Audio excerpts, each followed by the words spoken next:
13. marca otvorila Fakulta agrobiológie a potravinových zdrojov Slovenskej poľnohospodárskej univerzity v Nitre nové expozičné priestory Vivaria. Aktuálne sa v nich nachádzame, slúžia pre potreby praktickej a teoretickej výučby našej fakulty. Významom tejto miestnosti je okrem tejto prakticko-teoretickej výučby našich študentov aj možno tá prezentácia našich priestorov pre širokú verejnosť. Táto miestnosť je preto určená.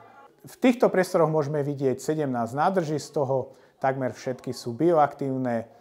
To znamená, že sú, dá sa povedať, také samostatné, poloautomatickým systémom rosenia s dostatočným náhradou slnečného svetla. To znamená, sú dneska nastavené v tých najmodernejších systémoch, ktoré dneska sú v rámci týchto chovov.